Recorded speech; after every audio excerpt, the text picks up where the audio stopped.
Kinabukasan ay agad na nag-ayos ng paninda si Ann at isinantabi ang kanyang nararamdaman dahil alam niyang hindi makakatulong sa nararamdaman niya ang mga magmukmok na lamang at higit na hindi makakatulong iyon pag-e-emote niya sa magulang niya. Kaya nang matapos na mag-ayos si Ann ng paninda at pumunta na siya sa kanya-kanyang mga customer sa pagkain at hinatid lahat ng orders.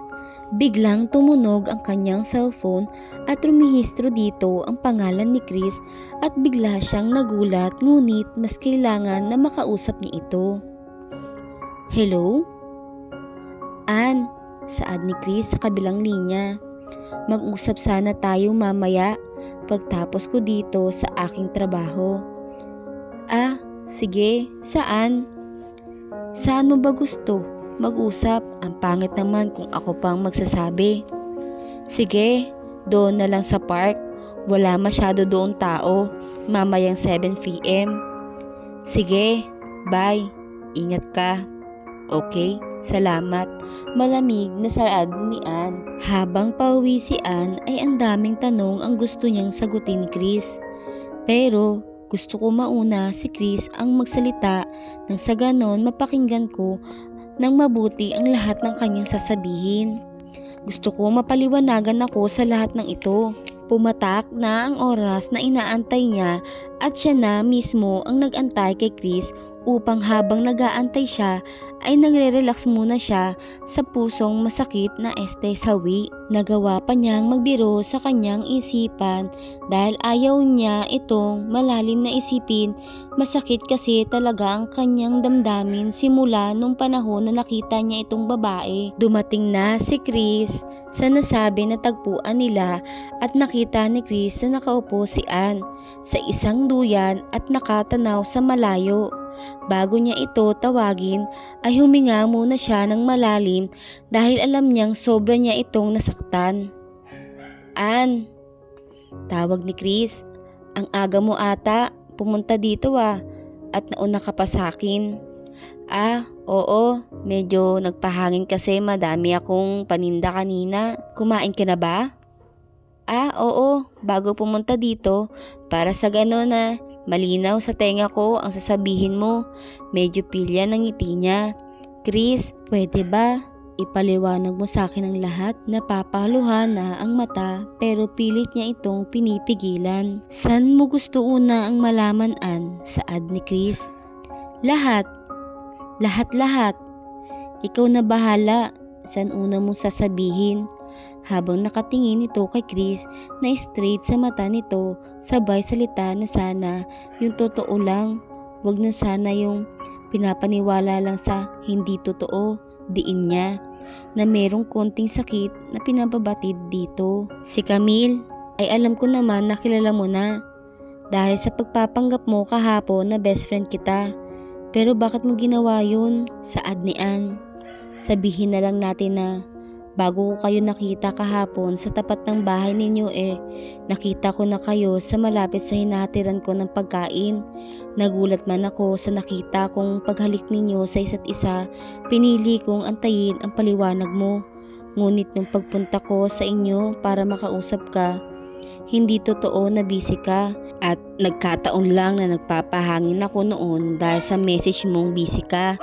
Di ko naman sadya na nakita ko kayo uli sa tapat ng bahay ninyo.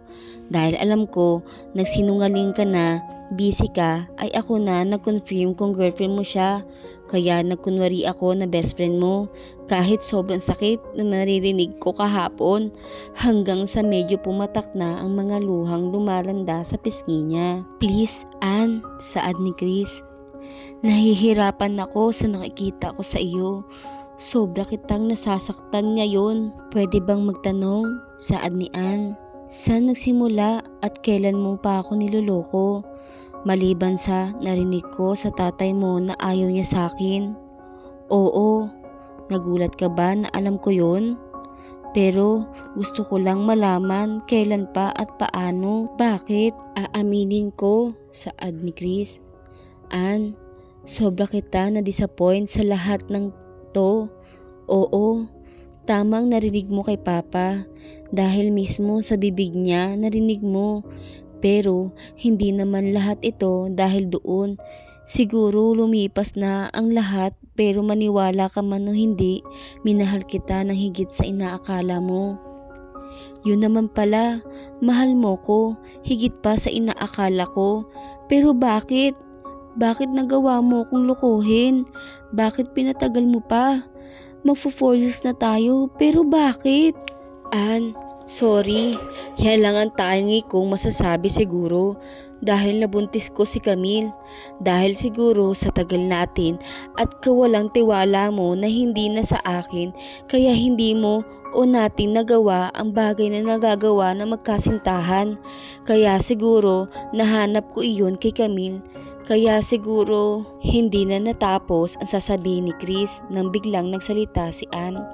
Siguro dahil sa tawag ng laman, kaya mo ko nagawang lokohin?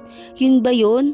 Na medyo tumaas na ang boses niya na nagpapalingon sa ibang dumaan pero nagawa pa rin niyang kumalma na parang nasa dibdib niya lang ang lahat. Sorry, saad ni Chris. Kasi ginawa ko ang lahat pero sorry. Na para bang ang boses niya ay napapaos na gusto na din kung mawala ang luha niya. Pero ang totoo nito ay ginawa niya ito dahil na din sa kagustuhan ng ama niya na hindi kami magkatuluyan ni Ann dahil sa pamilya niya na hindi maganda ang pagkakakilala ng kanyang ama. Ngunit ang totoo, pinangarap ni Chris na iharap si Ann ng maayos at pag-aralin niya ito, ngunit laging tinatanggihan ito ni Ann dahil hindi palaasa si Ann at higit sa lahat madiskarte at ayaw humingi ng tulong sa iba pagdating sa kanyang pangarap.